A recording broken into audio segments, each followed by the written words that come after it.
khỏi chi tô tay mà lại có cỏ mi pan mi quang pan cươn phải mừng nữa cái nào là lại nhìn lại phân chẳng coi cầu kinh cõi mưa không phải nữa bác này quang tô chiêm té lại nỗi má chiêm bầy ca nơ cháu của tao muốn nhớ ba từ sát xa phù năng phén ninh hương lo nhà ba bên của quảng ở ngoài sùng tỉnh ta nơi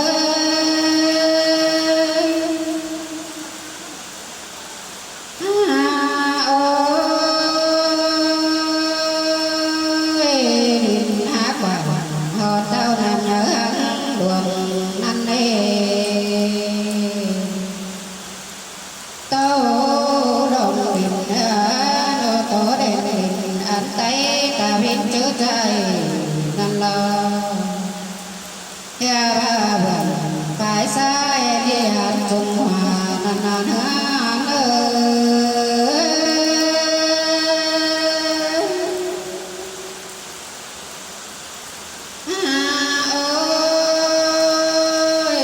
ta biết tình chớ xài hương sống tên nó anh đây là quá nó khoảng phén pha khoảng nhớ luồng năm nay lại bước má xuôi xin nhục nhó của tù tay lò lươn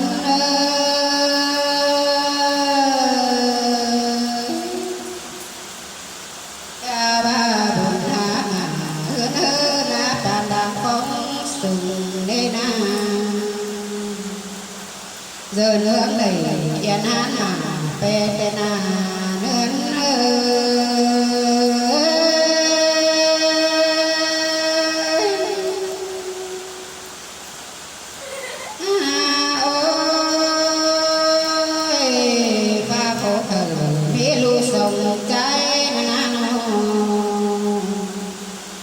sớp xài nên tình tâm hương bà tên tan của hưởng cố cao hệ chư xa lì năn lò lớn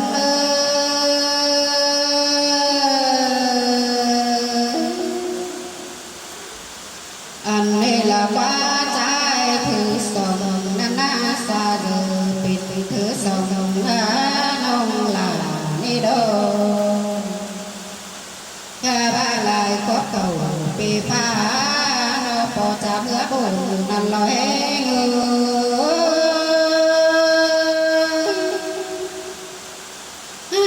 ôi xa đi cùng quyến sùng sầm tay nhá tên đi tan có phần hình hờ thì nó bước nhớ nó ta gắt ta nằm lo anh đi là quá xích bị cài sòng trái qua tình tên anh lớn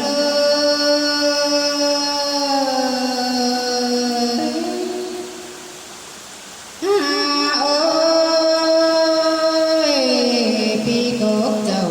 sợt đâu má có ngắm hà lớn năn liên xài quần đoán rằng thì tăng găng nồng tên lò hoa có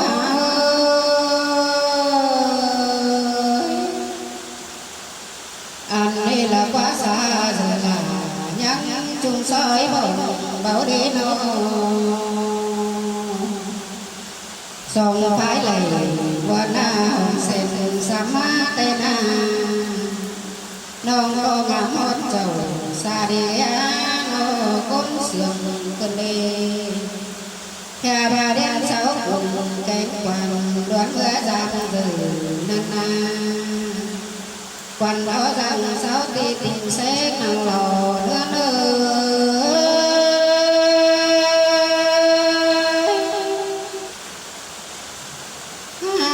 ôi ngắm hót bé nhìn trường giá nào từ đây đen đào tàu cơn sướng quần nên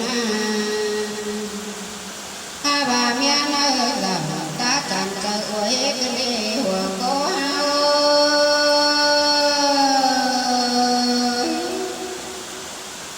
bà ơi bà quan đôi nó phải bị nón lòng tổ cố trái chớ nên sống của băng có non nề xa lưng chầu qua cao trên bảo mỹ tàn đà đà nương ơi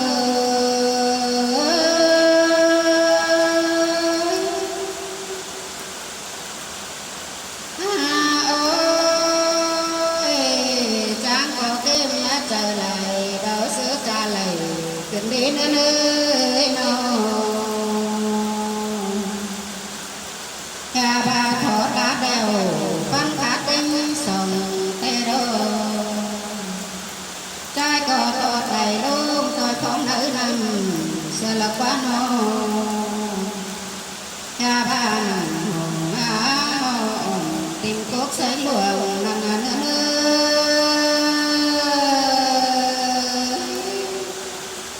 tam chẳng cơn số cố cùng cánh quản sáu bà nên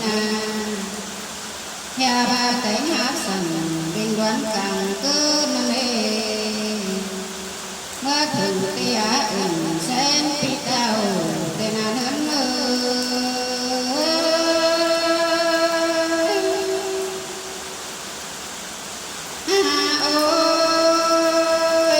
xa đi cầu tổng hạt chôm lại ni na cha ba sông cửa chân có nhớ lòng mình tên đi leo trắng lên đúng cầu sẽ nhớ hấn của năn nàn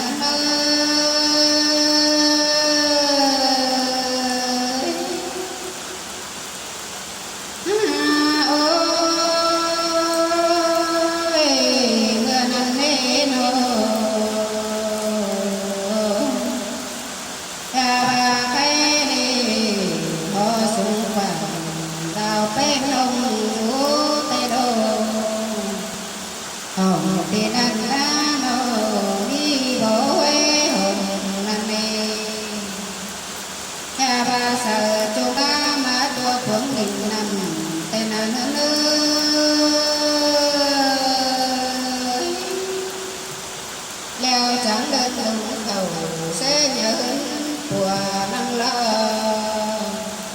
họ xung quanh giao phép non rủ lên lò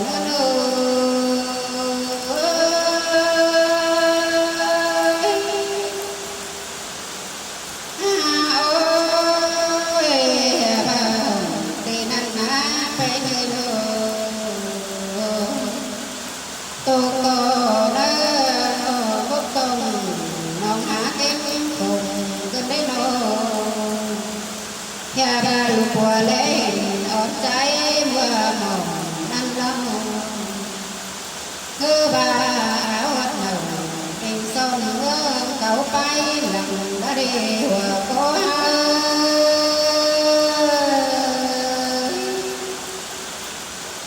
có chẳng áp cùng cho cùng quạt bước xe ồn nắng lâu sang khắp dầu sang tính ác xì lô má đi nó cha ba sao hán chôm muộn quá qua đầu đi lơ cha ba cao há sầu và cùng ớt kén chờ từng đi nữa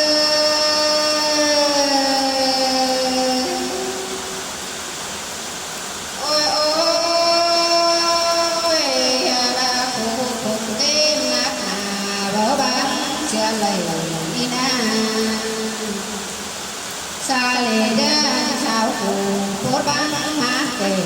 đi đi tan đói hở báo nói phải vừa nở đầu đang lâu nấc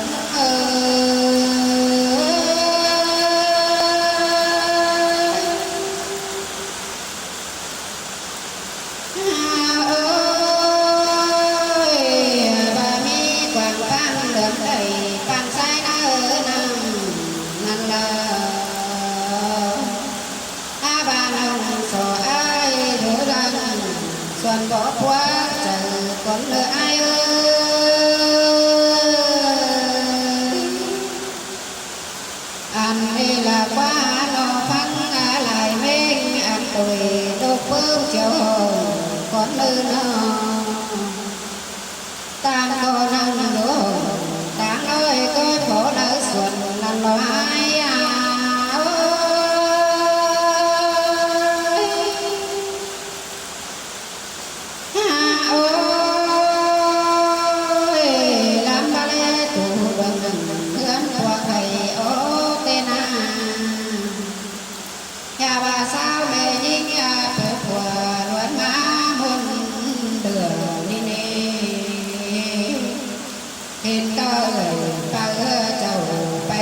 tung sầu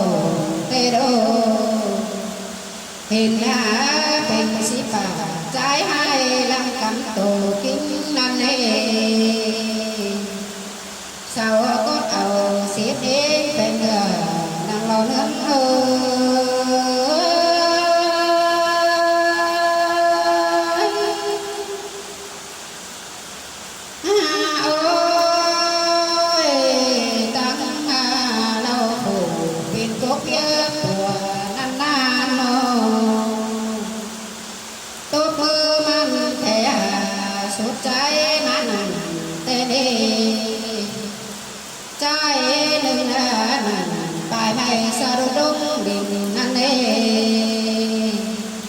pin cài xe luôn má chăm sờ tê đô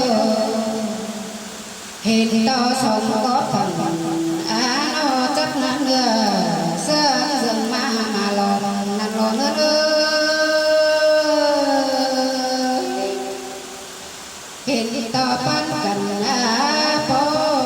sàng tôi ruộng quăng nan thế đã tình nồng nhớ của gần đến hồ tùng phong hoa sẽ quần nhớ tên nghe lời đeo cứ bốn bài lần nằm lò nước nào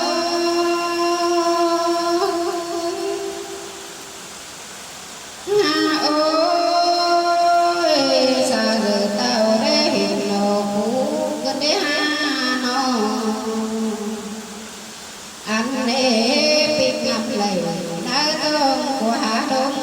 lần đứng cơn đê cho con quà bảo sứ cài đầy cho cô trai ơi cha mẹ dù sẵn cho mới báo tám đời tôi ô nào quả đeo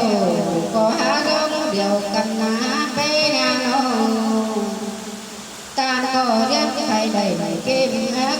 cùng áo mũ cơn đi có sang chân chờ chung ngắm lại tên xài có điên bỏ quần báo là thầu tên đi anh đi là quá cam ổn lầy tốt con ngắm chung kính cùng tên ta ngân xào hám xe mưa lòng tiếng lá đánh hâu nhau trầu tê lô ma chẳng để hót phủ cũng tao xa đi quét sùng nà nà nơ